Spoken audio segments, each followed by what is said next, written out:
खुलुमबाय बड'लेण्ड साबजेक्टआव बयखौबो बरायबाय रादाबखौ फरायदों आं प्रमद खाख्लारिया। गिबि रादाबाव दङ बङाइगावआव गिख्रंथाव सारअन्थाइ गावनायजों सासे आबादारि आरो मानै हालुवा मोसौनि जिउ खहा। दिनै फुंनि समाव फ्रि फ्रि अखा हाबाय थानाय समाव बङाइगावनि नवागाव फाथियापारायाव सासे आबादारिया हाल एवबाय थानाय समावनो हरखाब सारअन्थाइ गावो।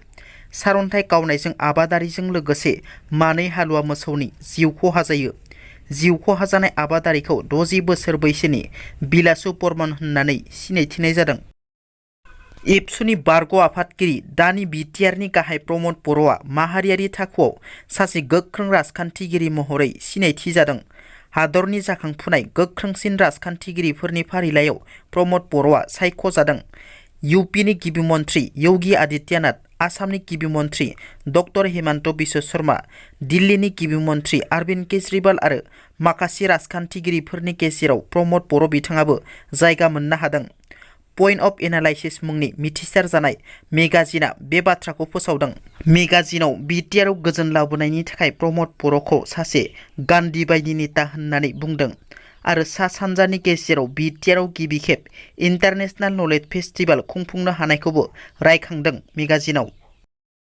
मणिपुराव सानै कुकी हारिनि आइजोफोरखौ लंथं खालामना बेरायहोनाय भिडिअ'आ ससियेल मिडियायाव गोसारनायनि 24 घन्टानि उनावनो मणिपुरनि गुबुन मोनसे बिखा खामथावना आरो खास्रि बिस्रि भिडिअ'आ दासान्दि ससियेल मिडियायाव गोसारदों। बावैसो गोसारनाय भिडिअ'आव कुकी हारिनि हौवानि गोदोनाखौ हास'नाय नुनो मोन्दों। मैतेई हारिनि माखासे दुथां सुबुंफोरजों गोदोना हास'जानाय कुकी हारिनि हौवाखौ डेभिड टेक होननानै सिनायथिनाय जादों। मिथिनो मोननाय बादिब्ला बे गोदोना हास'नाय जाथाया थांनाय 2 जुलाइ खालारनि, नाथाय भिडिअ'आ दासो गोसारनो हमदों ससियेल मिडियायाव। आसामनि सासे सिख्लाया थगायजानायनि बोलि जानांदों। आसामनि सासे सिख्लाखौ हारियानायाव फानहरदों। साख्रिनि लब देखायना सिख्लाखौ हारियानायाव फानहरदों।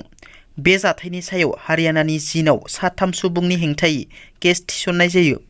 डिब्रुगड़नि 22 बोसोर बैसोनि सासे सिख्लाखौ गुवाहाटीआव साख्रि होनायनि लब देखायना थगायनानै हारियानायावसो फानहरनाय जायो। मणिपुराव थांनाय माखासे दाननिफ्रायनो हारियारि दाङाबाजिया सोलिगासिनो।